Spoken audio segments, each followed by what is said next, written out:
30 most important question on the chapter Structural Organization in Animals.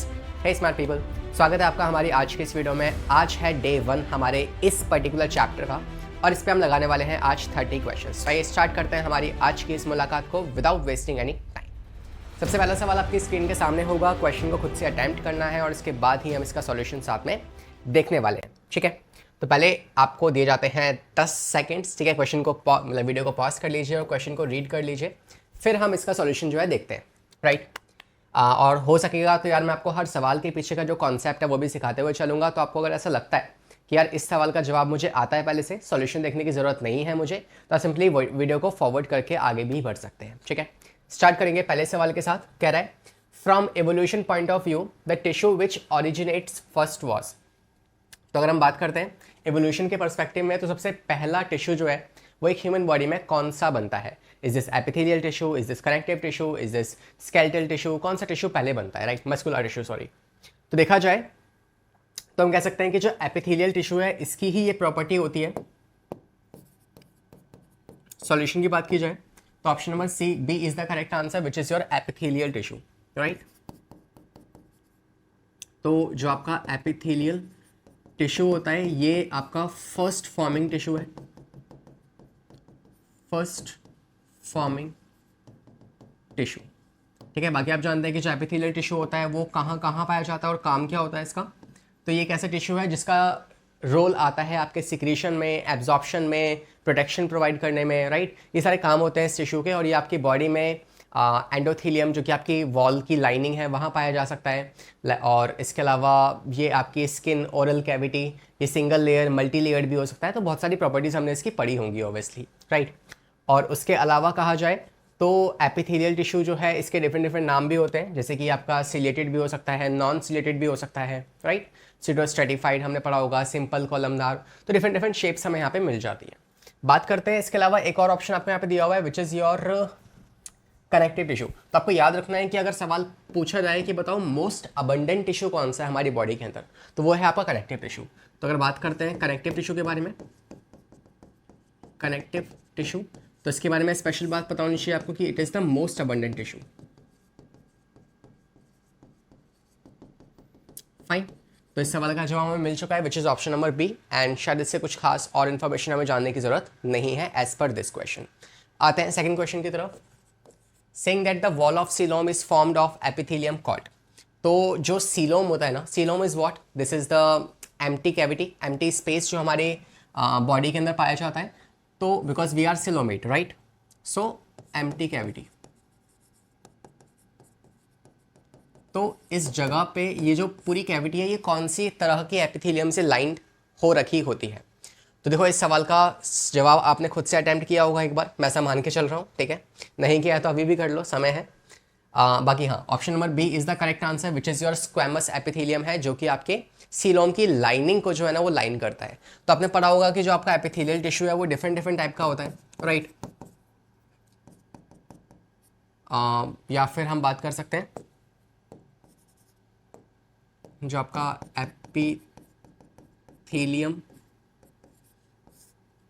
Tissue है, इससे अपने साथ काफ़ी सारे टाइप्स पर होंगे, like simple squamous, simple squamous.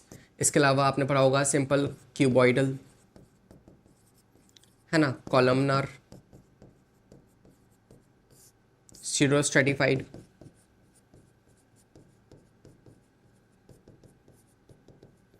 अब इसमें से जो हम मानते हैं ना, आपका पहला वाला जो है सिंपल स्क्वैमस, ये एक ऐसा तरह का टिश्यू है जिसमें जो कहाँ पाया जाएगा, ये आपका पाया जाएगा बीम वाली जगह पे, BEAM। It's just a short trick to remember. B आपके पास हो जाएगा बोमेंस कैप्सूल, बोमेंस कैप्सूल। इसके अलावा ए हो जाएगा आपका एंडोथीलियम। ठीक है, एंडोथीलियम ऑफ ब्लड वेसल्स आप कह सकते हो। तो जो भी ब्लड वेसल्स हैं उनकी जो इंटरनल लाइनिंग है which is endothelium, it is basically made up of what? Your simple squamous epithelium. A से आ जाएगा आपका एल्वेलाई,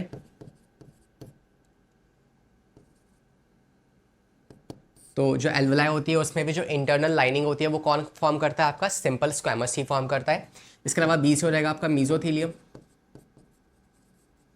एंड साथ में आप कह सकते हो आपकी जो सीलोमिक कैविटी होती है ना, that coelomic cavity is also form by coelomic cavity is also form by this particular sales only which is simple squamous epithelium. So hopefully आपको यहाँ से इसका आंसर मिल चुका है कि अगर आपसे पूछा जाए कि बताओ जो सीलोम की लाइनिंग है, ये सीलोम की जो कैविटी है उसको कौन सी सेल्स लाइन करती है, तो वो है आपकी एपिथेलियम या एपिडर्मल टिश्यू की सिंपल स्क्वैमस सेल्स जो है वो उसको लाइन करती है। इसके अलावा आपको याद रखना पड़ेगा कि यार इसके अलावा कुछ और नाम भी दिए गए हैं इसके, इस पर्टिकुलर टिश्यू के सिंपल स्क्वैमस के। इसको आप पेवमेंट मेम्ब्रेन भी कहते हैं या इसी को आप टेसिलेटेड मेम्ब्रेन भी कहते हैं। तो इसका एक नाम और आप याद कर सकते हैं विच इज टेसिलेटेड मेम्ब्रेन के नाम से भी इसको जानते हैं। ठीक है, फाइन। आते हैं नेक्स्ट क्वेश्चन पे, क्वेश्चन नंबर 3। सवाल आपके सामने देखिए, खुद से अटेम्प्ट कीजिए।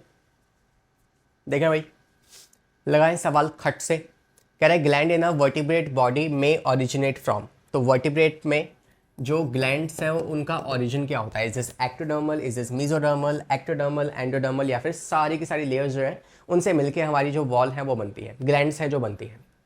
तो देखो, आपने अगर एंडोक्राइन सिस्टम पढ़ा हुआ है ना, तो ये सवाल है ही नहीं कुछ आपके लिए। अगर नहीं पढ़ा हुआ है तो जाके पढ़ लेना भाई, है ना। तो हाँ, और वैसे आपको जस्ट है ना फॉर प्रमोशन के यार आपको जो एंडोक्राइन सिस्टम है उसकी पूरी प्लेलिस्ट आपको चैनल पे मिल जाएगी, या फिर आप सिंपली सर्च कर सकते हैं एंडोक्राइन सिस्टम लक्ष्य सर ऑन यूट्यूब। आपको वो पूरा जो लेक्चर है डिटेल में थ्योरी के साथ मिल जाएगा। फाइन, अगर सवाल पे वापस आते हैं तो हम कह सकते हैं कि जो आपके पास ग्लैंड्स होती है ना, उनका हमने उसी चैप्टर में डिफरेंट ग्लैंड्स का ऑरिजिन बात की थी। तो जब हम ग्लैंड्स को डिवाइड करते हैं on the basis of their origin, तो हम कह देते हैं कि यार कुछ ग्लैंड्स आपकी एक्टोडर्मल होती हैं, कुछ ग्लैंड्स आपकी मीजोडर्मल होती है, और कुछ ग्लैंड्स आपकी एक्टोडर्मल होती है, सॉरी एंडोडर्मल, राइट, एंडोडर्मल, है ना। तो इसमें बात की जाए तो जो आपकी एक्टोडर्मल ग्लैंड्स होंगी, जो कि आपकी एक्टोडर्म से ड्राइव होंगी, उसमें आपके ब्रेन की ग्लैंड्स आ जाएंगी, जैसे पाइनियल ग्लैंड, राइट। इसके अलावा पिट्यूटरी ग्लैंड, इसके अलावा एड्रीनल मेडुला, जो एड्रीनल ग्लैंड है उसका मेडुला वाला जो पार्ट है वो भी कैसा होता है, वो भी आपका एक्टोडर्मल ऑरिजिन का होता है। मीजोरम में क्या आती हैं आपकी, इसमें आ जाएंगी आपकी टेस्टिस, ओवरीज, राइट। तो गोनैड्स आ जाएंगे। इसके अलावा पैनक्रियास तो इसमें आएगा एंडोडर्मल में आपका, और एड्रीनल कॉर्टेक्स, जो एड्रीनल ग्लैंड है उसका जो कॉर्टेक्स वाला पार्ट है वो भी कैसा होता है, मीजोडर्मल ऑरिजिन का होता है। एंडोडर्म की बात की जाए, इसमें आपकी रेस्ट ऑफ सारी ग्लैंड्स आ जाएंगे। फिर चाहे आप बात करो थायराइड के बारे में, पैराथायरॉइड के बारे में, पेनक्रियास के बारे में, राइट। तो बाकी जो बची हुई ग्लैंड्स है वो सारी आपकी इसके अंदर आ जाएंगी। And that's how we can say आपकी जो ग्लैंड्स होती हैं वो सारे के सारे मीन्स एक्टोडर्मल भी, एंडोडर्मल भी और मीजोडर्मल भी ऑरिजिन में हो सकती है। फाइन, आते हैं फोर्थ क्वेश्चन पे। Question number 4 is saying presence of extra cellular basement membrane is a peculiarity of. तो एक्स्ट्रा सेलुलर बेसमेंट मेम्ब्रेन जो होता है ना, ये शब्द जो है ये किसके साथ जुड़ा हुआ है ना। ये शब्द किसके साथ जुड़ा हुआ है? Is this your nervous tissue, is this vascular tissue, epithelial tissue, या फिर कनेक्टिव टिश्यू? किसके साथ जुड़ा है? सोचो एक बार, थिंक फास्ट। आपने जब एपिथेलियम या एपिडर्मल टिश्यू जब पढ़ा होगा तो आपने सीखा होगा कि यार वो जो टिश्यू है वो कौन सी मेम्ब्रेन के ऊपर लाई करता है। सो आई थिंक अब मैं इसका आंसर बता सकता हूँ आपको, है ना। You have got enough time to think. चलिए देखते हैं क्या आंसर होगा इसका। देखो, अगर मैं यहाँ पे ड्रॉ करूँ ना, तो ये अगर आपकी एपिडर्मल टिश्यू है विच इज़ एपिथेलियम, तो याद रखना है कि यार जो एपिथेलियम है ना या एपिडर्मल टिश्यू जो है वो हमेशा लाई करता है किसके ऊपर? अगर आप स्किन की बात करें, मान लो, ठीक है, if this is your skin, तो स्किन का छोटा सा सेक्शन अगर मैं आपको काट के दिखाऊं और उसको जूम इन करूं तो कुछ ऐसा वो दिखने वाला है कि सबसे ऊपर होगी आपकी एपिडर्मिस, है ना, उसके नीचे पाई जाएगी आपकी basement membrane. So this is basement membrane. तो ये पूरी क्या है? ये पूरी है, यहां लिखता हूं मैं इसको, बेसमेंट मेम्ब्रेन, ठीक है। और ऊपर वाला क्या आपकी एपिडर्मिस हो जाएगा, एपिडर्मल टिश्यू।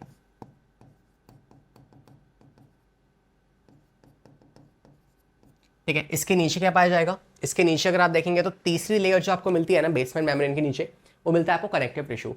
कौन सा कनेक्टिव टिश्यू? तो यहां आपको देखने को मिलेगा एरियोलार कनेक्टिव टिश्यू।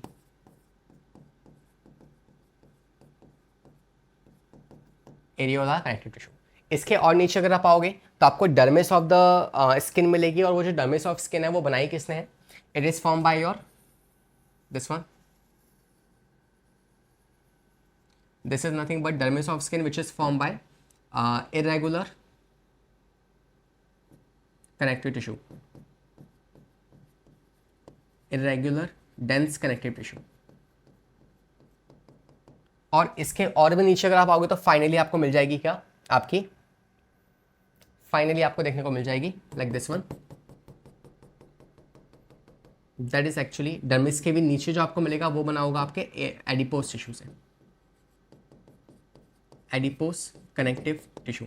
तो पूरा सीक्वेंस होता है आपकी स्किन का, एंड इसमें से जो हाईलाइटेड बात है वो आपको बता दूं मैं कि ये क्या है, ये इरेगुलर डेंस कनेक्टिव टिश्यू जो है ये बनाया है किसने? इससे मिलके बनती है आपकी dermis of skin, dermis of skin. इसके नीचे क्या होगी? हाइपोडर्मिस। इसके ऊपर क्या होगी? आपकी एपिडर्मिस। फाइन। और ये जो बेसमेंट लेयर है इसके भी फर्दर दो टाइप्स होते हैं, मतलब बेसमेंट लेयर भी मैंने आप देखो दो अलग अलग शेप से बनाई है ना। तो जो आपके पास एपिडर्मल टिश्यू है उसके जस्ट नीचे वाली क्या होगी? इसे आप कहोगे लेमिना और लाइक फाइब्रस लेमिना, एंड एक होती है जर्मिनल लेमिना, बट ऑल्दो वो हमारे लिए इतना इंपॉर्टेंट नहीं है अभी को, फिलहाल को सवाल के हिसाब से। हमने ये देख लिया है कि यार जो आपकी एपिडर्मल टिश्यू है वो किसके ऊपर लाई करता है? बेसमेंट मेम्ब्रेन के ऊपर, और उसके नीचे क्या पाई जाती है? आपकी कनेक्टिव टिश्यू की लेयर पाई जाती है। ये आप अपने माइंड में रख सकते हैं। फाइन। तो कह सकते हैं कि बताओ जो एक्स्ट्रा सेलुलर बेसमेंट मेम्ब्रेन है ये किसकी कैरेक्टरिस्टिक मानी जाती है? आप कह सकते हैं एपिथेलियल टिश्यू की कैरेक्टरिस्टिक मानी जाती है। डन है बॉस, हो गया। तो आपको ये पूरा सीक्वेंस जो है वो एनी हाउ याद रखना है, and once you remember this sequence तो काफ़ी सारे सवाल जो हैं वो आपके अटेम्प्ट हो जाएंगे इससे। Try to remember this sequence. Fine, next पे आ जाए। क्वेश्चन नंबर 5 देखो भाई आपके सामने, सवाल लगाए जाओ खटाखट। The epithelium found in the lining layer of stomach and intestine. Stomach और इंटेस्टाइन में को लाइन करने वाली कौन सी सेल्स होती हैं आपको ये बताना है। तो देखो अगर आपने एपिथेलियम टिश्यू के सारे टाइप्स बहुत ध्यान से पढ़े हैं ना, फॉर एग्जांपल स्क्वैमस आपने पढ़ा है ना, क्यूबॉइडल में टाइप्स पढ़े हैं, कॉलमनार के टाइप्स पढ़े हैं आपने, स्टीरोस्ट्रेटिफाइड के टाइप्स पढ़े हैं, और सबसे ज़्यादा इंपॉर्टेंट है उनके एग्जाम्पल्स को याद करना, बिकॉज इस चैप्टर का जो पूरा खेल है ना वो एग्जाम्पल्स का ही खेल है। तो मेक श्योर कि जब भी आप इस चैप्टर को रिवाइज मार रहे होंगे तो सारे के सारे एग्जाम्पल्स को एक बार गो थ्रू जरूर कर लिया जाए। और बेस्ट तरीका क्या है, मुझे स्टिल याद है कि मैं जब अपने समय में था इस चैप्टर को पढ़ रहा था ना तो मैंने काफ़ी सारे स्टिकॉन्स का इस्तेमाल किया था, है ना। मैंने अपनी दीवार भर दी थी इनके एग्जाम्पल्स को लिख लिख के। तो देयर इज़ नो सॉल्यूशन, है ना, कोई शॉर्टकट नहीं है इसका, बस आपको याद करना है तो यार करना ही है। ठीक है, आइए जवाब ढूंढते हैं इसका, क्या जवाब होगा। तो जो आपके पास, मैं आपको याद दिला सकता हूँ, सब कुछ पढ़ाऊंगा तो नहीं ऑब्वियसली वापस, हाँ, लेकिन मैं आपको इतना बता सकता हूँ कि देखो इसका आंसर पहले देख लेते हैं। आंसर क्या होगा? तो epithelium found in the stomach and this, तो कॉलमनार एपिथेलियम जो है वो आपके स्टमक और इंटेस्टाइन में पाई जाती है। अब मैं आपको अगर याद दिलाऊं तो आपकी जो टाइप्स ऑफ कॉलमनार एपिथेलियम जो थी ना वो क्या क्या थी, तो इसमें आपके 5 टाइप्स आते थे। कौन कौन से? पहला होता है आपके पास विच इज सिंपल कॉलमनार, दूसरा होता है which is your glandular columnar, simple glandular columnar,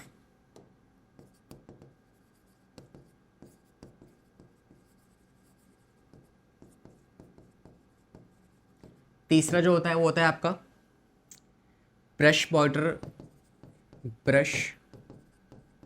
border columnar epithelium, चौथा जो होता है उसे आप कहते हो इन दोनों का मिलाव, ग्लैंडुलर ब्रश बॉर्डर एपिथेलियम। ठीक है, glandular brush border columnar epithelium. Fine, और लास्ट आपका आ जाएगा विच इज योर सीलिएटेड, या आप सेंसरी कह सकते हैं सिंपली, है ना। नेक्स्ट आएगा आपका सेंसरी कॉलमनार। अब अगर इसमें हम एग्जाम्पल्स देखें तो यार कौन कौन से एग्जाम्पल्स यहाँ पे इंक्लूडेड हैं इन सब के, तो वो भी उसका जिक्र भी एनसीईआरटी में किया हुआ है। और देखा जाए तो हम फर्स्ट के साथ शुरुआत करेंगे। सिंपल कॉलमनार जो है ये कहाँ पाई जाती है? इट इज़ प्रेजेंट इन दो जगहों पे, एक तो होगा लिवर, लिवर में आपको ये वाली सेल्स देखने को मिलेंगी। दूसरा जो आपके पास बाइल डक्ट है ना, जिसे आप सिस्टिक डक्ट भी कहते हैं, वहाँ आपको ये देखने को मिल जाएगा। दूसरा सिंपल ग्लैंडुलार जो है ये आपको स्टमक में देखने को मिल जाएगा। As the name is suggesting you glandular, तो ये कुछ सिक्रीशन कर रहा होगा, तो बेस्ट एग्जाम्पल आप स्टमक ले सकते हैं। ब्रश वाटर में आपके एग्जाम्पल्स आ जाएंगे आपका गॉल ब्लैडर, गॉल ब्लैडर में जो डक्ट होती है ना, वहाँ आपको ये वाली सेल्स जो है देखने को मिल जाएंगे जो कि एब्जॉर्प्शन का काम कर रही होंगी। ग्लैंडुलार ब्रश वाटर कोलमनर एपिथेलियम, मतलब वो सिक्रीटरी भी हो और एब्जॉर्प्टिव भी हो, और वो क्या होता है आपके स्मॉल इंटेस्टाइन, स्मॉल इंटेस्टाइन। तो वहाँ आपको ये वाली सेल्स देखने को मिल जाएंगी, जैसे विलाय, माइक्रोविलाय, तो वो यही नेचर की होती है। फाइन। और सेंसरी आपकी रेटिना ऑफ आई में, कॉन्जेक्टिवा में, इन सब जगहों पे देखने को मिल जाएगा। तो सिंपली हम कह सकते हैं कि वो कौन सी सेल है जो स्टमक में भी है और इंटेस्टाइन को भी लाइन कर रही है, and that is nothing but your columnar epithelium. Fine. तो कोलमनार में आपको स्टमक भी मिल जाएगा और आपके इंटेस्टाइन भी मिल जाएगी, and that's how this is the correct answer. आज है भाई नेक्स्ट क्वेश्चन पे, कह रहे हैं germinal epithelium of testis and ovaries are made up of. तो टेस्टिस और ओवरीज की जो जर्मिनल एपिथेलियम है which basically give rises to germ cells, जिसे आप मदर सेल्स भी कहते हैं। और एक स्पेशल बात क्या है इन सेल्स के बारे में कि ये जो जर्मिनल एपिथेलियम होती है ना, ये ह्यूमंस के अंदर गोनेडल ओरिजिन की नहीं होती है ना, बिकॉज आप जानते हैं कि जैसे टेस्टिस है, ओवरीज है, इन्हीं के अंदर पाई जाती है ये जर्मिनल एपिथेलियम, लेकिन वहाँ बनती नहीं है ये बनती है एम्ब्रियोनिक स्टेज में, जो यॉर्क सैक होता है ना एम्ब्रियो का, उस यॉर्क सैक में जो मीजोडर्म होती है वहाँ से ओरिजिनेट होती है। तो आप कह सकते हैं कि ये जो जर्मिनल एपिथेलियम है, these are extra gonadal in origin, that can also be frame as a question. Fine. सवाल के जवाब पे आते हैं। तो अब सवाल पूछ रहा है कि बताओ ये जो जर्मिनल एपिथेलियम है ये कौन से तरह की सेल्स हैं।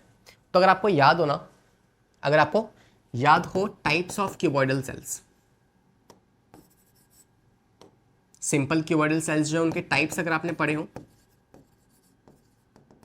सिंपल क्यूबॉइडल सेल्स, तो जो सिंपल क्यूबॉइडल सेल्स है ना, इनके हमने दो टाइप्स पढ़े थे, आइदर उनके पास सीलिया होगा या सीलिया नहीं होगा। अगर को सीलिया है तो वी से इट सीलिएटेड, अगर को सीलिया नहीं है तो we call them non ciliated. इसमें से जिसके अगर सीलिया होगा, मतलब कि जो क्यूबॉइडल शेप की सेल है, मान लो जो ऐसी सेल है, इन सेल पे अगर सीलिया प्रेजेंट है तो वो कहाँ पाया जाता है? वो पाया जाएगा पीसीटी ऑफ किडनी।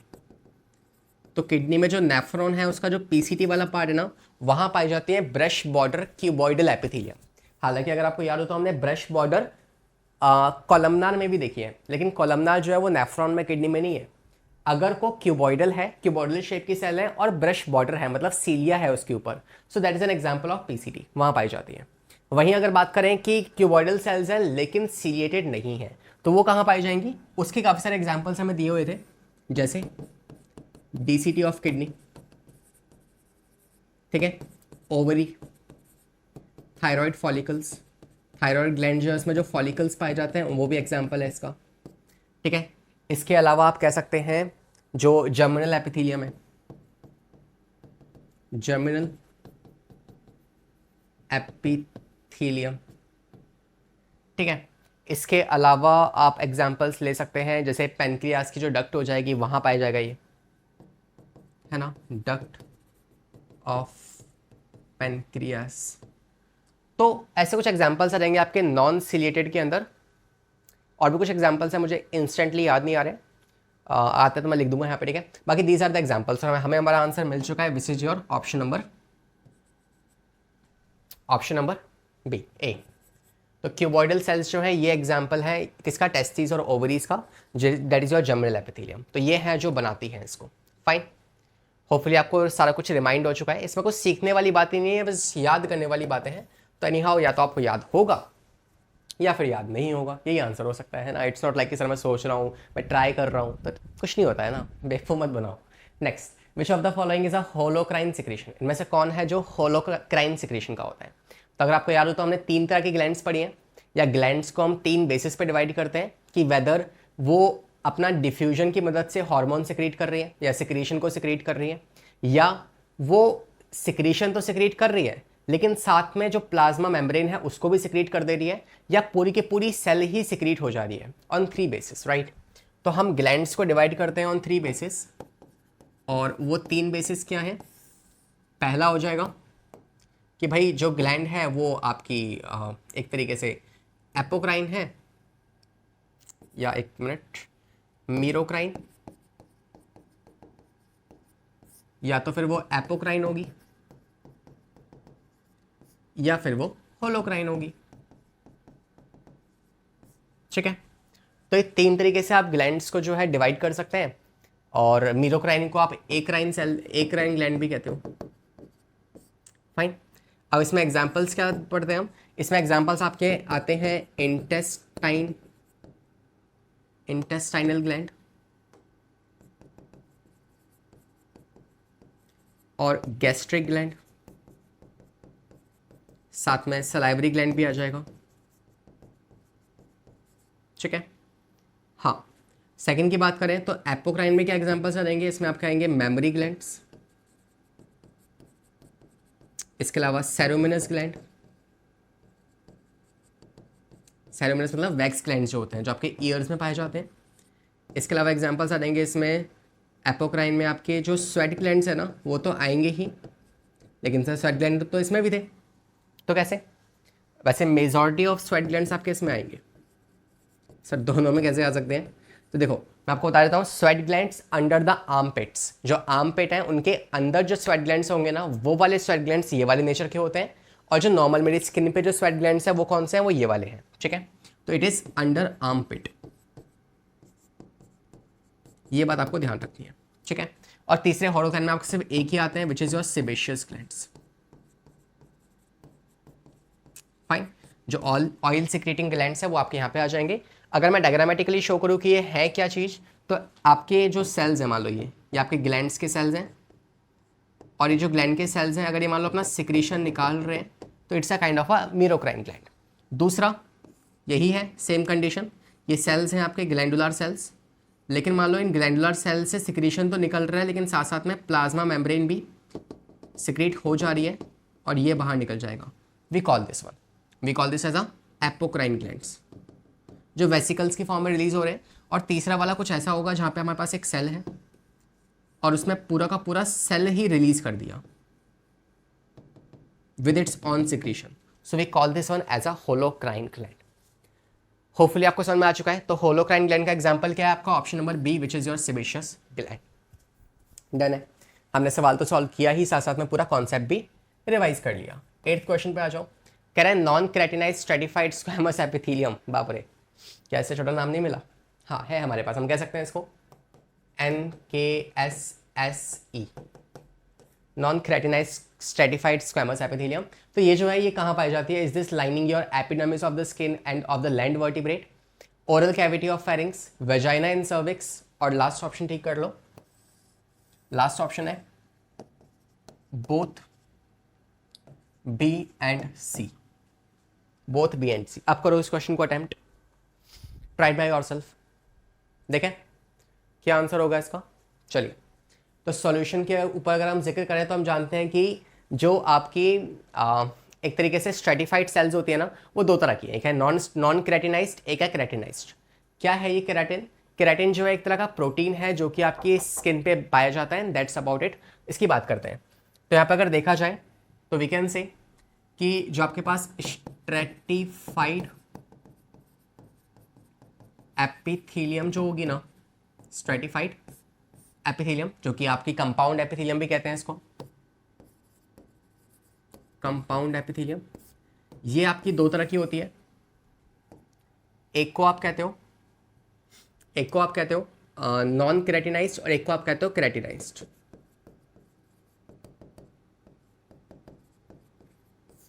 और एक होती है non क्रेटिनाइज्ड।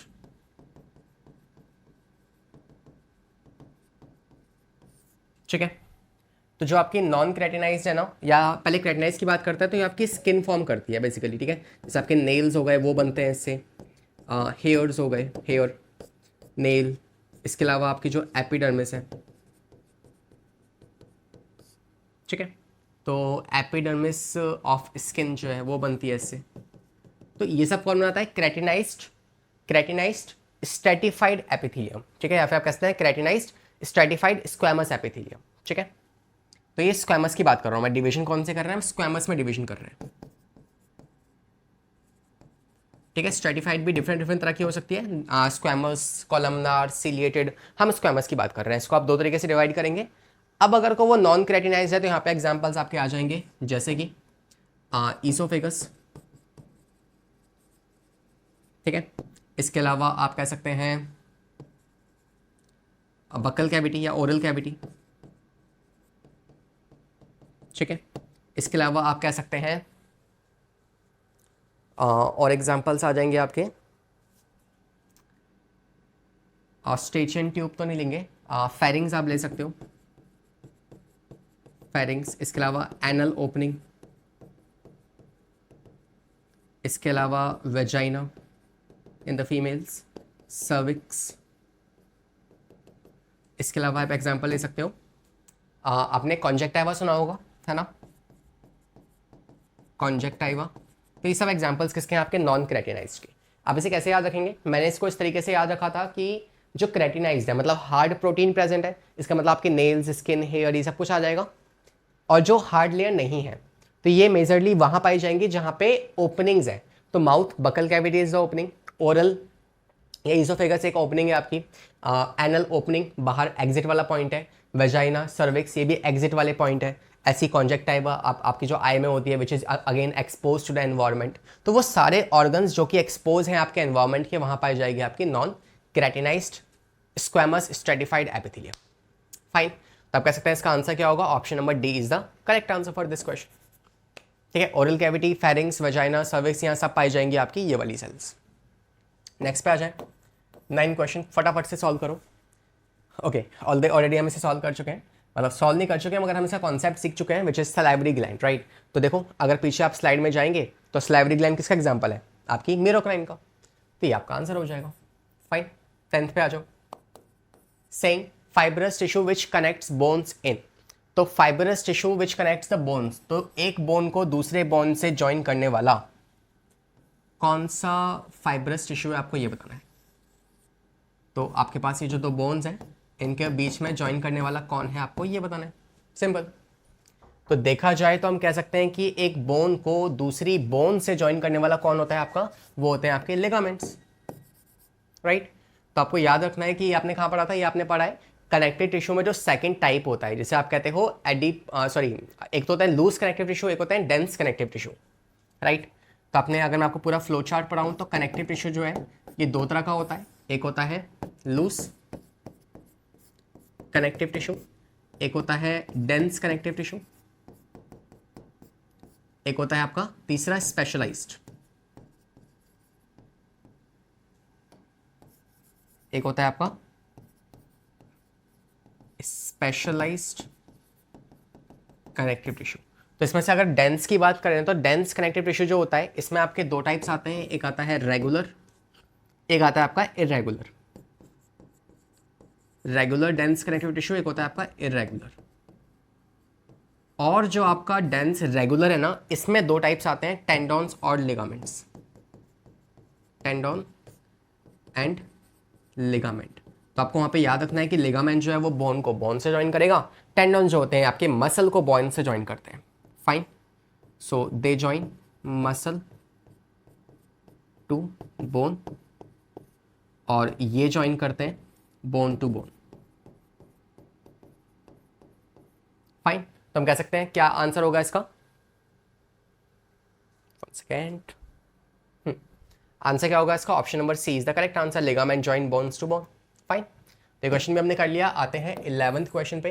Correct common type cartilage to ossify. वो कौन सा कार्टिलेज है जिसका आप कॉमनली ऑसिफिकेशन कर सकते हैं? तो देखो यार, वैसे तो हमारी बॉडी के अंदर ना बहुत सारे कार्टिलेज होते हैं। अच्छा, पहले मैं आपको बता दूं कि ऑसिफिकेशन का मतलब क्या होता है। Ossification means the formation of bone, right. So ossify कर सकते हैं मीन्स कार्टिलेज को हम किस में कन्वर्ट कर सकते हैं? हम बोन में कन्वर्ट कर सकते हैं। ऐसा कुछ हमसे सवाल पूछ रहा है, ठीक है। अब देखो हमारे जब एम्ब्रियोनिक स्टेज होती है ना, वैसे हमारे पास 4 तरह के कार्टिलेज प्रेजेंट है बॉडी के अंदर। पहला होता है हाइलिन कार्टिलेज, सेकंड होता है आपका इलास्टिन कार्टिलेज, तीसरा होता है कैल्सीफाइड कार्टिलेज, और चौथा होता है आपका आई थिंक फाइब्रस कार्टिलेज। तो ये 4 तरह की कार्टिलेज हमारी बॉडी में प्रेजेंट है, राइट। इसमें से कॉमनली जो एम्ब्रियोनिक स्टेज होती है ना, उस एम्ब्रियोनिक स्टेज में जो मेजॉरिटी ऑफ कार्टिलेज होते हैं वो होते हैं आपके हाइलिन कार्टिलेज। अब जैसे से एक बच्चा बड़ा होता है ना, तो उसकी ग्रोथ के दौरान क्या होता है कि ये जो कार्टिलेज है ये धीरे धीरे बोन्स में कन्वर्ट होते रहते हैं, बोन्स में परिवर्तित होते रहते हैं, राइट। तो आप कह सकते हैं कि यार मोस्ट कॉमनली जो कार्टिलेज है जिसका ऑसिफिकेशन हो सकता है वो है आपका hyaline cartilage. That's how you can remember this, ठीक है। बिकॉज एम्ब्रियोनिक स्टेज में सबसे ज़्यादा हमारे पास क्या है, हाइलिन कार्टिलेज ही प्रेजेंट होता है। सर इलास्टिन कार्टिलेज कहाँ होगा हमारी बॉडी के अंदर, तो ये पाया जाएगा आपके पिनर, यू नो पिना विच इज़ लाइक ईयर्स पिना। यहाँ पाया जाएगा आपकी नोज़ की जो टिप होती है, जो रिश्तेदार हमारे घर में आते हैं ना, हमारी नोज़ पकड़ के ऐसे खींच देते हैं बचपन में, अभी तो नहीं, तो पता नहीं क्या मज़ा आता है उनको। तो एक वो जो हमारे पास नोज़ में जो टिप है वो आपका इलास्टिक कार्टिलेज हो गया। आपका जो एपिग्लॉटिस है ना, वो हो जाएगा। तो ये सारे क्या हैं आपके, these are the elastin cartilage. Fibrous cartilage आपकी बॉडी में 2 जगह पाया जाता है, वो है आपकी एक तो प्यूबिक सिम्फाइसिस, ठीक है, और दूसरा है आपका intervertebral disc of vertebral columns, right.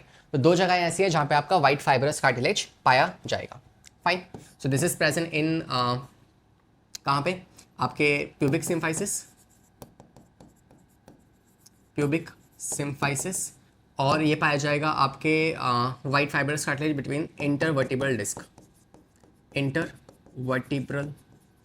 Disc.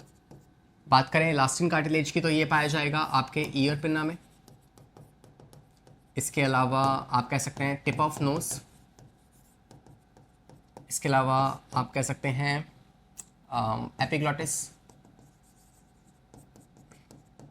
ठीक है।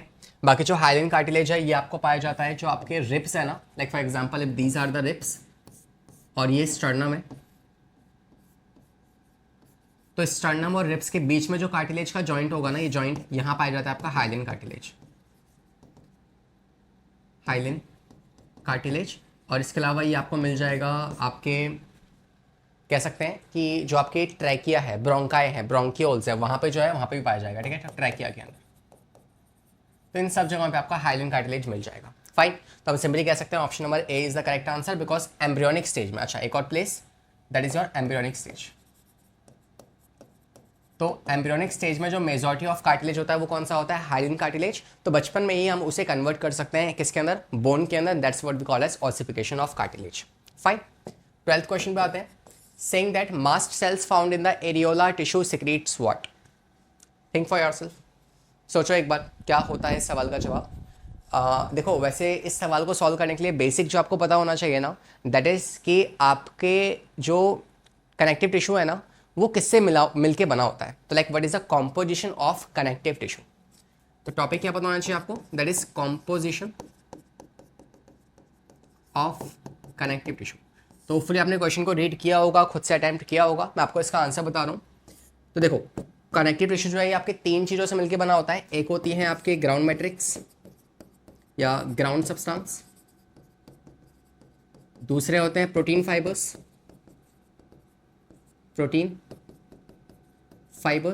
और तीसरे होते हैं कुछ सम सेल्स। तो इन 3 चीज़ों से मिलकर आपका पूरा का पूरा टिश्यू बना होता है। For example if this is a connective tissue, तो यहाँ क्या क्या पाया जाएगा, एक तो होगा ground matrix which is made up of mucopolysaccharide, hyaluronic acid for example, ठीक है। दूसरा यहाँ पाए जाते हैं आपके कुछ फाइबर्स, है ना, जो आपके कोलेजन फाइबर्स हो सकते हैं, इलास्टिन फाइबर्स हो सकते हैं, ठीक है, स्पेशलाइज्ड फाइबर हो सकते हैं, है ना, रेटिकुलर फाइबर्स, ये हो जाएगा। उसके अलावा यहाँ पाई जाती है कुछ सेल्स।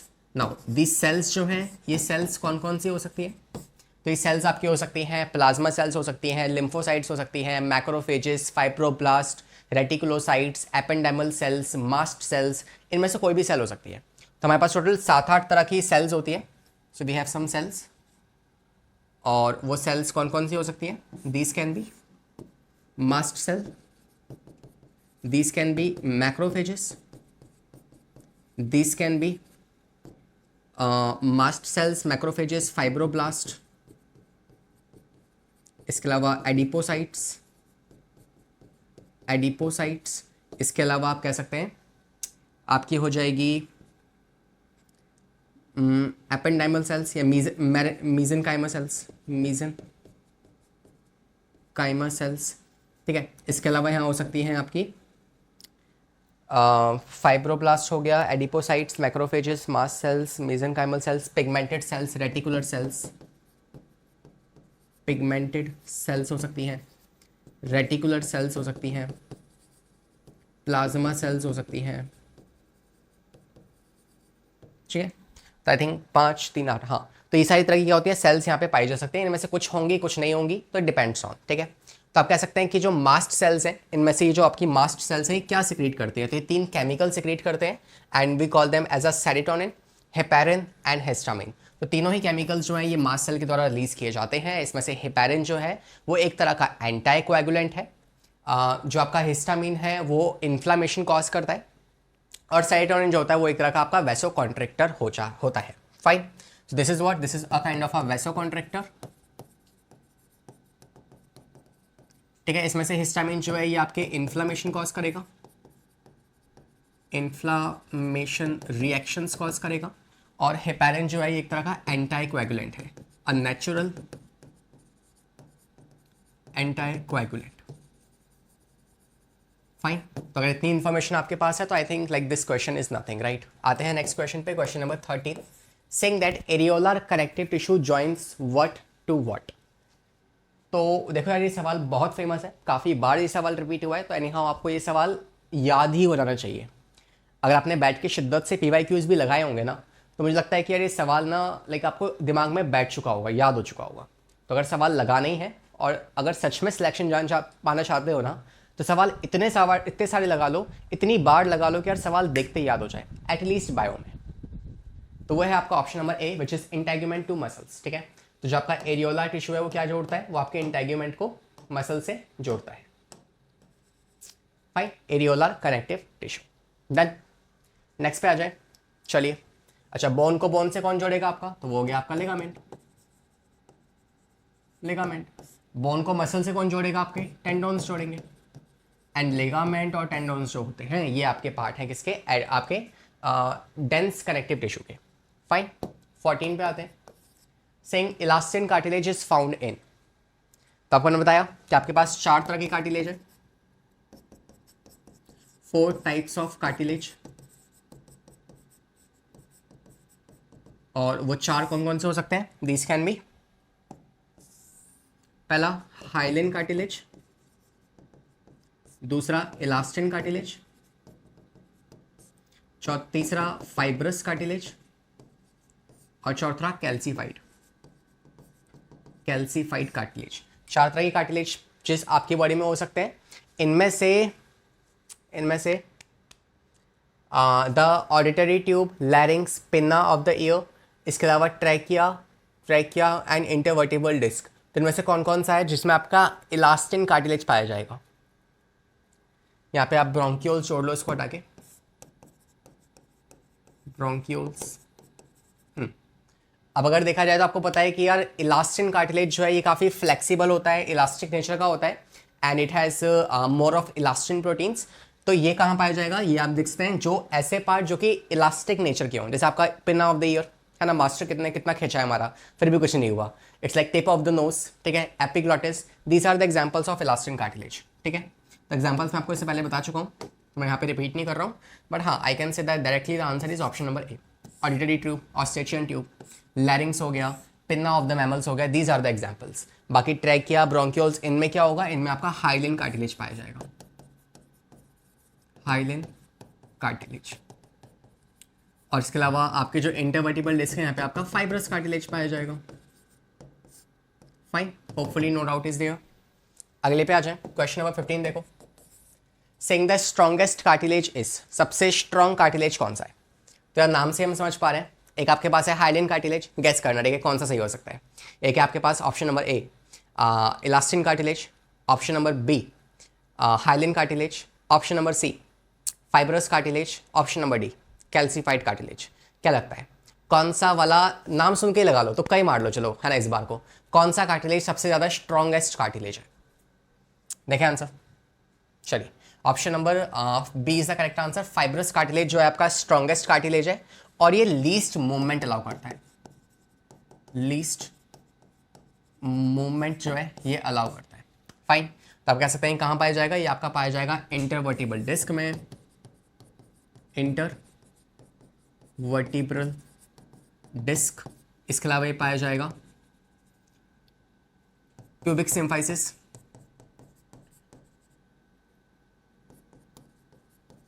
ठीक है। तो जो आप जब क्लास के अंदर तुम हेड डाउन करके सो रहे होते हो ना इस तरीके से, तो आपकी जो बैक बोन है ये बेंड हो पा रही है just because of this cartilage. दूसरा, जब आप स्विमिंग पूल में जाते हो और ऐसे एक डाइव मारते हो ना, वो डाइव क्यों मार पा रहे हो, because of the same hyaline elastin fibrous cartilage. तो जो भी आपके बैक योगा वगैरह करना, these all things are because possible just because कि आपकी जो बैक साइड है उसमें स्लाइट मूवमेंट जो है वो प्रोवाइड करता है कौन, ये कौन, आपका फाइब्रस कार्टिलेज।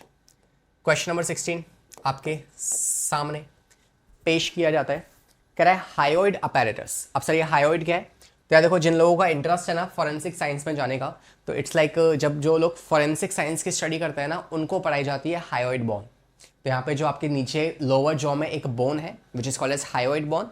तो फॉरेंसिक में इसका इस्तेमाल होता है कि किसी बंदे ने अगर फांसी लगाई है ना, तो उस टाइम पे ये वाली बोन जो है ये ब्रेक हो जाती है, तो ऐसे पता लगाता है कि एक पर्सन ने खुद सुसाइड किया है या फिर उसे उसका मर्डर हुआ है, तो वहाँ इसका रोल है। बट हमें हाँ फॉरेंसिक की स्टडी नहीं करनी, वापस आ रहा हूँ है ना, हमें नीट की स्टडी करनी है।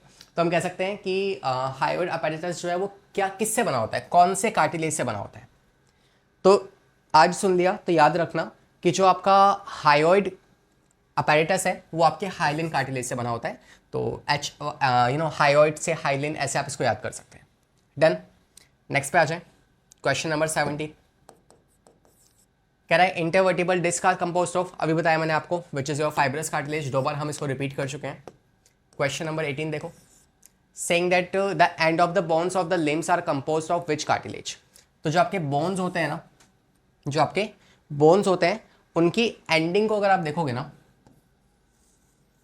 जैसे एक बोन हो गई, ये दूसरी बोन हो गई, इसमें क्या क्या चीजें होती हैं, जैसे यहाँ पे आपका मान लो कोई है साइनोवियल जॉइंट, साइनोवियल जॉइंट, तो यहाँ क्या क्या पाया जाएगा, पहली चीज आपको यहाँ पे मिलने वाली है that is synovial membrane. This is what, synovial membrane, ठीक है। सेकेंडली बात की जाए तो ये आपके पास बोन्स हो जाएंगी, ये आपकी बोन हो जाएगी। इसके अलावा यहां आपको देखने को मिलेगा विच इज योर आर्टिकुलर कार्टिलेज, यहां मिलेगा आपको आर्टिकुलर कार्टिलेज। उसके अलावा यहां आपको मिल जाएगा पेरिओस्टियम, जो कि आपको पता है बोन्स की कवरिंग होती है।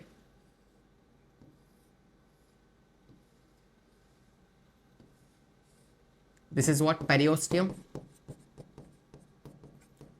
और इसके अलावा अगर आप देखेंगे तो आपको लिगामेंट भी मिलेगा विच इज लाइक जो एक बोन को दूसरे बोन से ज्वाइन करेगा, तो यहीं कहीं आपको लिगामेंट देखने को मिल जाएगा, लिगामेंट। उसके अलावा आपको यहाँ पे साइनोवियल फ्लूइड मिलेगा, बिकॉज ये जो आपके साइनोवियल मेम्ब्रेन है उसने क्या सिक्रेट किया होगा, साइनोवियल फ्लूइड, तो यहाँ कहीं होगा साइनोवियल फ्लूइड, साइनोवियल फ्लूइड। और इसके अलावा लास्ट में आपको मैं बताऊं, आई थिंक सब कुछ हो गया है। हाँ, यहाँ पे आप बात की जा सकती है आपके आर्टिकुलर कार्टिलेज के बारे में। तो जो आपका आर्टिकुलर कार्टिलेज है ना, ये एक तरह का हाइलिन कार्टिलेज होता है, हाइलिन कार्टिलेज होता है। आप कह सकते हैं कि यार जो आपके पास बोन्स होती हैं उनका जो एंड वाला पोर्शन होता है बोन मैरो, वहां पे कौन सा कार्टिलेज होगा, आपका हाइलिन कार्टिलेज। तो देखो ऑप्शन में कहीं नहीं दिया आपका आर्टिकुलर कार्टिलेज, लेकिन आपको ये बेसिक इन्फॉर्मेशन होनी चाहिए कि बस जो आपका आर्टिकुलर कार्टिलेज है वो एक तरह का हाइलिन कार्टिलेज होता है। डन, तो ये सवाल भी सॉल्व हो गया। आते हैं 19th क्वेश्चन पे, saying that which salt is found maximum quantity in the bones. तो ये बोन्स की कॉम्पोजिशन आपसे पूछ रहा है कि बताओ बोन्स किससे मिलकर बनी होती है। तो बचपन से मैं पढ़ाया जा रहा है कि दूध पियो दूध पियो दूध पियो, यार क्यों, क्योंकि उसमें कैल्शियम होता है। तो यार इतना तो बताइए कैल्शियम में से ही आंसर होगा, तो कैल्शियम में से अगर आंसर है तो इन दोनों को हटा दो, ये तो वैसे ही एलिमिनेट हो चुके हैं, राइट। अब कैल्शियम कार्बोनेट या कैल्शियम फॉस्फेट, तो आपको सीक्वेंस याद रखना पड़ेगा कि यार सबसे ज़्यादा अगर मैं कॉम्पोजिशन ऑफ बोन की बात करूँ तो कॉम्पोजिशन ऑफ बोन, बोन किससे मिलके बनी होती है, तो बोन बनी है सबसे पहले COPO4, है ना, सबसे ज़्यादा मैक्सिमम कॉन्सेंट्रेशन जो है वो इसी की पाई जाती है। इससे कम आपको मिलेगा MgPO4, उससे कम मिलेगा आपको CaCl3 कैल्शियम कार्ब CaCl3 या कैल्शियम कार्बोनेट या CaCO4।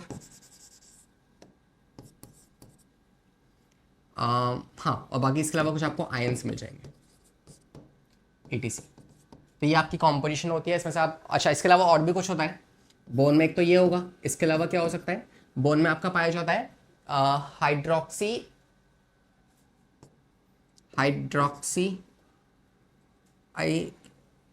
एपेटाइट,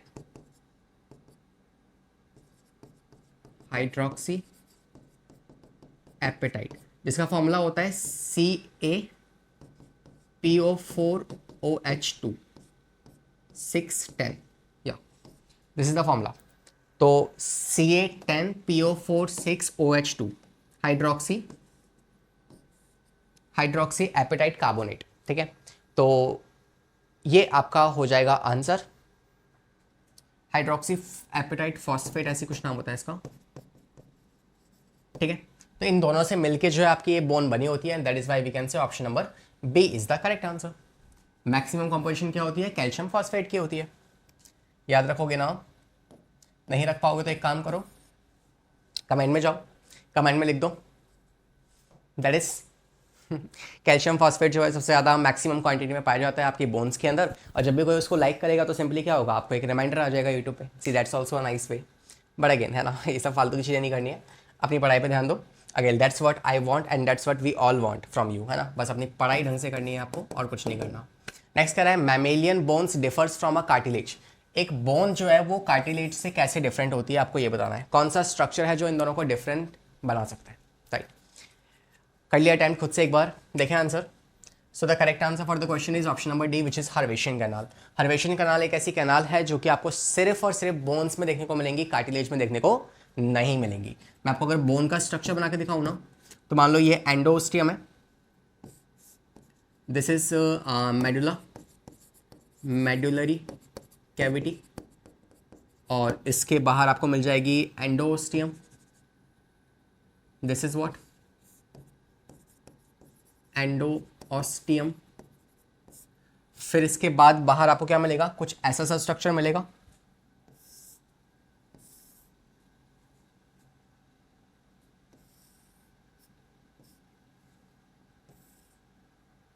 है ना, कुछ ऐसा सा स्ट्रक्चर मिलेगा, और इसी के बाहर आपको मिल जाएगी पेरियोस्टियम।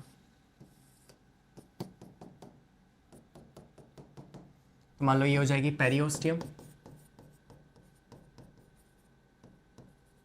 ठीक है, इसके अंदर आपको यहाँ मिलेगी, ये हो जाएगी, यहाँ पे देंगे आपकी ऑस्टियोसाइट सेल्स हो जाएंगी,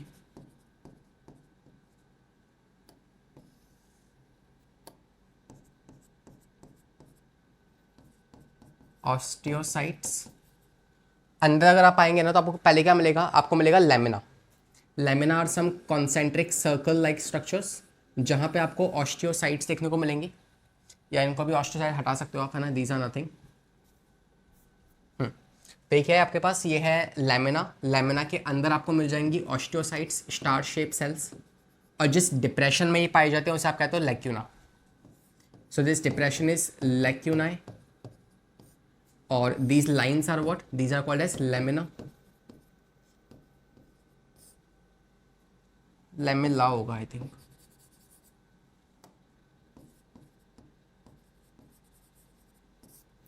और इसके अलावा अगर आप बात करेंगे तो आपको इस डिप्रेशन, ये आप इसको आप ऐसा यूनिट मान सकते हैं, इस डिप्रेशन के अंदर यहाँ पे सेंटर में क्या होगी, एक हर्वेशन कैनाल जारी होगी जो कि ब्लड सप्लाई लेके आएगी। ठीक है, सो यहाँ से निकलने वाली क्या होगी, यहाँ से निकलने वाली एक इस तरीके से कैनाल होगी, और ऐसी मान लो यहाँ पे सेम यूनिट एक और बार है। मैं ऐसा मान के चल रहा हूँ कि ये स्ट्रक्चर आपको आता होगा, फिर भी मैं आपको एक बार रिवाइज करा दे रहा हूँ। ठीक है, हाँ, तो ये हो जाएंगे आपके स्टार शेप स्ट्रक्चर्स। ठीक है, यहीं से निकल रही होगी एक और हर्वेशन कैनाल, यहाँ से होगी एक और हर्वेशन कैनाल। तो आप देख पा रहे हैं काफ़ी सारे हर्वेशन कैनाल्स हैं, और इन हर्वेशन कैनाल्स को ज्वाइन करने वाली एक और कैनाल होती है जिसे आप कहते हो Voxman canal. So these are what, Voxman, we call them Voxman canal, और ये जो लॉन्गिट्यूडनल कैनाल्स है these are called as what, हर्वेशियन canal, Haversian canal. Fine. तो ये कह रहा है कि आप देख पा रहे हैं कि वॉक्समैन canal, Haversian canal, these are the structure जो कि सिर्फ और सिर्फ आपको कार्टिलेज में ही देखने को, सॉरी बोन्स में ही देखने को मिलेंगे, कार्टिलेज में देखने को नहीं मिलने वाले। तो आप सिंपली कह सकते हैं कि हर्वेशियन कैनाल जो है ये सेपरेट करता है बोन को कार्टिलेज के साथ। Fine. And these are what they are carrying, these are carrying actually blood vessels. तो यहीं से आपके एक बोन को सप्लाई, ब्लड की सप्लाई मिलने वाली है। फाइन। हमें पूरा स्ट्रक्चर यहाँ पे रिवाइज मार दिया है। अब आते हैं क्वेश्चन नंबर 21 पे। Saying that in mammals longitudinal canal जो होती हैं, जो कनेक्ट करती है ट्रांसवर्स कैनाल के साथ, क्या कहते हैं उसको? तो किसके बारे में पूछ रहे हैं आपसे, लॉन्गिट्यूडनल के बारे में पूछ रहे हैं या ट्रांसवर्स के बारे में? तो ये कह रहा है कि इन मैमल्स लॉन्गिट्यूडनल कैनाल जो कि हर्वेशियन कैनाल्स हैं are connected with each other by transverse canal which is called as. तो बताओ ट्रांसवर्स कैनाल को क्या कहते हैं? तो यू नो वॉक्समैन कैनाल है ना, we call them Volkmann canal, not Voxman, it's Volkmann. ठीक है, तो उन्हें आप बोलते हो वॉकमैन कैनाल। फाइन। नेक्स्ट पे आ जाए 22 क्वेश्चन पे। Saying that the bone marrow is composed of.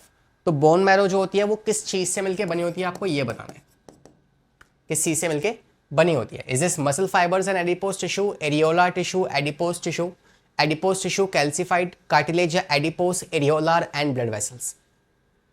सो देखा जाए तो यार बोन मैरो जो कि आपके बोन का इंटरनल वाला पार्ट है उसमें आपकी ब्लड सप्लाई तो होती ही है, और इन चारों में से एक ही ऐसा ऑप्शन है जिसके पास ब्लड सप्लाई है, तो आप कह सकते हैं option number D is the correct answer. ठीक है, option number D is the correct answer.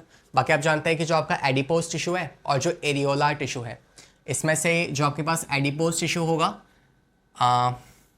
और जो एरियोल है ये भी वहाँ पे प्रेजेंट होंगे, they are also present inside the bone marrow. Fine, because these are the bone forming sales.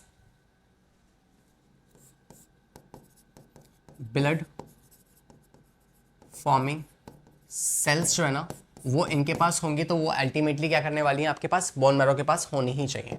Right. 23rd question. Saying concave surface of mammalian RBC is helpful in which of the following. तो आपको पता है कि हमारे पास अगर ये एक RBC है तो डंबल शेप की आरबीसी होती है and the shape is basically concave, और I can say biconcave, है ना। कुछ बेसिक इन्फॉर्मेशन अबाउट आरबीसी आपको पता है कि ये 120 डेज तक सर्वाइव करती हैं। 5 से 5.5 मिलियन आरबीसीज होती हैं पर mm क्यूबिक ब्लड। इसके अलावा एम्ब्रियोनिक स्टेज में जो लिवर और स्प्लीन है वो काम करते हैं एरिथ्रोपोइसिस का, और बड़े होने के बाद जो आपकी लॉन्ग बोन्स हैं उनकी जो बोन मैरो होती है वो काम करती हैं एरिथ्रोपोइसिस का। राइट। इसके अलावा आप कह सकते हैं कि अगर आप एक आरबीसी को हाइपोटोनिक सॉल्यूशन में रखने वाले हैं तो वो अल्टीमेटली क्या करने वाली है, अगर आप उसे एक हाइपोटोनिक सॉल्यूशन में रखेंगे। हाइपोटोनिक का मतलब क्या होता है कि बाहर की तरफ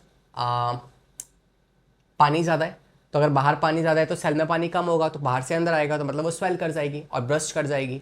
और वहीं उसे आप हाइपरटोनिक में रखेंगे तो बाहर सॉल्ट ज़्यादा है तो बाहर पानी कम होगा और सेल में पानी ज़्यादा होगा तो वो श्रिंक कर जाएगी। राइट। तो ये कंडीशंस भी आप जानते होंगे। बाकी this is the information about RBC. Shape की बात की जाए तो शेप के आरबीसी की बाइकॉन्केव शेप होती है, और ये बाइकॉन्केव शेप किस में हेल्प करती है, आरबीसी के सरफेस एरिया को इंक्रीज करने के लिए, ताकि उसमें more and more haemoglobin accumulate हो सके। More and more haemoglobin accommodation. Fine. So for that purpose आप कह सकते हैं कि जो आरबीसी है उसकी शेप कैसे होती है, बाइकॉन्केव होती है। Except your camel and llama जिनकी आरबीसी ओवल शेप की होती है और न्यूक्लिएटेड होती है। फाइन। 24th क्वेश्चन पे आते हैं। कह रहा है विटामिन के जो होता है ना, विटामिन के is required for what purpose. तो देखो, एक तो होता है विटामिन B12, एक होता है विटामिन के। दोनों ही इंपॉर्टेंट है हमारे ब्लड क्लॉटिंग के प्रोसेस में। वहीं विटामिन B12 जो होता है ना, दैट इसकी अगर डेफिशिएंसी होगी ना तो that deficiency can cause pernicious anaemia, pernicious anaemia, ये आपको याद रखना है। और इसके अलावा विटामिन के जो है ये इंपॉर्टेंट है ब्लड क्लॉटिंग में, बिकॉज ये सिंथेसिस करता है किस चीज़ की, प्रोथ्रोम्बिन की। तो अगर विटामिन के की डेफिशिएंसी होगी तो क्या हो जाएगा, इंटरनल ब्लीडिंग हो सकती है या फिर क्लॉटिंग नहीं होगी, है ना। तो नो ब्लड क्लॉटिंग। तो ये दोनों ही डेफिशिएंसीज जो है वो आपको ध्यान रखनी है। फाइन, तो option number B is the correct answer. आते हैं नेक्स्ट 25th क्वेश्चन पे। Saying that ratio of WBC to RBC, now it's a very good question. WBC का RBC के साथ रेशियो क्या है आपको ये बताना है। रेशियो मतलब कि अगर आपको पहले तो काउंट पता होना चाहिए। काउंट अगर देखा जाए ना तो हम बोल सकते हैं जो आपकी RBC होती हैं उसका काउंट कितना होता है और जो आपकी WBC है उनका काउंट कितना होता है। ठीक है, तो RBC जो होती है आपकी 5.5 मिलियंस होती हैं पर mm³ ऑफ ब्लड, और जो आपकी WBC है वो कितनी होती है, वो आपकी होती है कुछ थाउजेंड्स में, 6000 से लेके 8000। तो मैक्सिमम वैल्यू मैं यहाँ पे लिख रहा हूँ, तो 8000 पर mm³ ऑफ ब्लड। ठीक है, इतनी WBC होती है। तो अगर आप रेशियो निकालेंगे तो मिलियंस में कितनी होती है आपकी 10 लाख के बराबर होगा। तो 6 जीरोज आएंगी और यहाँ पे आपकी 3 जीरोज आने वाली है। तो 6 से अगर आप 3 को काटेंगे तो 2 जीरो स्टिल बचेंगी, 3 डिजिट्स फिर भी बचेंगी। तो आप सिंपली कह सकते हैं कि 600:1 जो है रेशियो आने वाला है। तो इनका रेशियो क्या आता है, इनका रेशियो आता है 600:1। मतलब अगर एक WBC होगी ना तो 600 RBC होंगी। मतलब एक WBC 600 RBC के बराबर है हमारे ह्यूमन के ब्लड के अंदर। तो आप सिंपली कह सकते हैं रेशो उल्टा कर दीजिए, बिकॉज यहाँ पे नाम उल्टा दिया ना WBC टू RBC। तो option number C is the correct answer. Fine, तो कई बार ऐसे रेशोज पे या बेसिक से डेटा पे भी सवाल बन जाता है। फाइन, अगला सवाल कह रहा है cardiac muscle is structurally different from smooth muscles. Cardiac muscle और स्मूथ मसल में डिफरेंस क्या है। तो सवाल पूछ रहा है कार्डियक मसल कैसे डिफरेंट है, तो इसके बारे में सवाल है, इसके बारे में सवाल नहीं है। आपको पता है कार्डियक मसल जो है स्ट्रक्चरली देखा जाए तो वो ब्रांच होते हैं, और वहीं पे स्मूथ मसल ब्रांच नहीं होते, वो स्पिंडल शेप के होते हैं। तो option number A is the correct answer. Done, simple है। बाकी डज नॉट फटीग भी एक डिफरेंस है कि आपकी जो कार्डियक मसल्स है वो फटीग नहीं करते हैं, स्मूथ मसल्स फटीग कर जाते हैं। बट अगेन उसने पूछा है स्ट्रक्चरली डिफरेंस क्या है, स्पेशली उसने वर्ड को मेंशन किया है, right. That is why option number A is the correct answer. 27 देखो, saying where would you find the oblique cross connection from a contractile network of intercalated disc। देखो इस सवाल में मुझे ना कुछ समझ में नहीं आया, लेकिन हाँ मुझे इतना जरूर पता है कि यार ये जो कीवर्ड है ना इंटरकैलेटेड डिस्क, ये सिर्फ और सिर्फ मैं इस्तेमाल करता हूँ किसके लिए, कार्डियक मसल्स के लिए। तो मेरा भाई आंसर आ जाएगा सिंपली ऑप्शन नंबर सी। ठीक है, फालतू की नॉलेज नहीं चाहिए, मतलब जो हमारे काम की है। Knowledge is never the like you know always वर्दी होती है, लाइक आपकी काम ही आती है हमेशा। बट यू नो स्टिल अगर हमें इस टाइम पे प्रिपरेशन करनी है तो हमें हमारे पॉइंट टू पॉइंट बातों पे स्टिक रहना पड़ेगा। और सिंपली हम कह सकते हैं कि यार इंटरकैलेटेड वर्ड जहाँ पे भी आएगा ना, मतलब वो कार्डियक मसल की ही बात कर रहा है, because this is the special property. 28 कह रहा है muscle of iris and ciliary body originate from. देखो वैसे तो आपको पता है कि जो मेजॉरिटी ऑफ मसल्स हमारी बॉडी में होती है ना, वो सब आपकी मीजोडर्मल ओरिजिन की होती हैं, एक्सेप्ट 3। कौन कौन है वो, एक आपकी आइरिस की मसल, एक आपकी सिलियरी बॉडीज हो गई, है ना। तो ये दोनों ही मसल्स कैसी हैं, दोनों ही मसल्स आपकी एक्टोडर्मल ओरिजिन की होती है। इनको छोड़ के बाकी सारी मसल्स कैसे होती हैं आपकी मीजोडर्मल। तो आप कह सकते हैं option number A is the correct answer. Done, तो डायरेक्ट क्वेश्चन बेस्ड आंसर है। सवाल देखो टिक मारो, सवाल देखो टिक मारो। इट जस्ट थ्योरी बेस्ड कि आपको याद है या तो नहीं है, right. Next, ependymal cells are found in. तो एपेंडाइमल सेल्स का काम आप हमेशा याद रख लोगे ना तो आपको वैसे ही याद हो जाएगा। एपेंडाइमल सेल्स जो होती है इनका मेन काम होता है सिक्रीशन का। तो ये जहां भी प्रेजेंट होगी वहां पे ही कुछ ना कुछ सिक्रीट कर रही होंगी, तो secretion is the main purpose. आप जानते हैं ये एक तरह की आपके एक्स्ट्रा या सपोर्टिव न्यूरल सेल्स होती हैं या न्यूरोगिलियल सेल्स। तो एक तरह की न्यूरोगिलियल सेल्स हैं, तो उनमें से एपेंडाइमल सेल्स में थी जो सिक्रेशन करेंगे। तो ये कहाँ पाई जाएंगी, एक तो central canal of spinal cord में जहाँ पे CSF सिक्रेशन होगा, CSF का सिक्रेशन होगा, और दूसरा वेंट्रिकल्स ऑफ ब्रेन में। तो ऑप्शन में हल्की सी गड़बड़ है, इसको आप ठीक कर लीजिए, ऑप्शन ए और सी होगा, right. And D is the correct answer. D is the correct answer. 30 पे आ जाए, आखिरी सवाल कह रहे हैं multipolar nerve cells are present in. तो देखो हमारे पास जो नर्व सेल्स हैं वो 3 तरह की होती हैं। नर्व सेल्स जो है 3 तरह की होती हैं। एक को आप कहते हो यूनिपोलर, एक को आप कहते हो बाइपोलर, एक को आप कहते हो मल्टीपोलर, और एक और होती है जिसको आप कहते हो स्यूडो यूनिपोलर। Pseudo unipolar. तो ये 4 तरह की cells on the basis of shape आपके पास होती है। इनमें से अगर हम ऑप्शंस की बात करें ना, तो हम कह सकते हैं कि आपके पास जो कॉक्लिया है वहाँ पे कोई आपकी न्यूरल सेल मतलब सेल्स नहीं पाई जाएंगी। डॉर्सल रूट गैंग्लियन में आपकी ये वाली पाई जाती है, कौन सी? स्यूडो यूनिपोलर, स्यूडो यूनिपोलर, ठीक है, जो कुछ ऐसी दिखेंगी आपको। नेक्स्ट, रेटिना में क्या पाई जाएंगी? आपकी बायपोलर पाई जाएंगी। बायपोलर जो आप सीक्वेंस पढ़ते हो ना, पहले होती हैं आपके पास पिगमेंटेड सेल्स, फिर आती हैं आपकी रॉड सेल्स और कॉन सेल्स, फिर आती हैं आपकी बायपोलर न्यूरॉन्स, फिर आते हैं गैंग्लियन सेल्स, और फिर बनती है क्या? आपके पास ऑप्टिक नर्व बनती है, राइट। तो वहीं पे आपके पास पाई जाएंगी क्या? बायपोलर, है ना। और ब्रेन जो है इसमें आपकी पाई जाती है बेसिकली ब्रेन के कौन से वाले पार्ट में? कॉर्टेक्स वाले पार्ट में। यहाँ पाई जाती हैं आपकी मल्टीपोलर सेल्स, जिसका स्ट्रक्चर हम नॉर्मली पढ़ते हैं। फाइन, तो option number D is the correct answer. Solve है। तो this is for the session. हम मिलेंगे हमारी अगली वाली मुलाकात में। होपफुली आपको ये सेशन समझ में आया होगा और काफ़ी सारे क्वेश्चंस जो हैं वो आपके कॉन्सेप्ट के साथ रिवाइज हो चुके होंगे। Will see you in the upcoming classes. थोड़ा सा ब्रेक आ गया था हमारे इन सेशंस में, पर हाँ, अब से आपके वेस्ट सेशंस वापस से कॉन्टिन्यूटी में आने वाले हैं। एंड होपफुली आप सेशन को लाइक ज़रूर कर रहे होंगे। If you have any kind of problem, please let me know in the comment section. और आपको कोई भी टॉपिक मुझसे पढ़ना हो, आप सिंपली यूट्यूब पर सर्च कर सकते हैं लक्ष्य सर बायोलॉजी, और आपको वो टॉपिक वहाँ पे मिल जाएगा। फाइन, तो will see you in the upcoming classes. पढ़ाई करते रहें, सेफ रहें, बाय बाय, टेक केयर।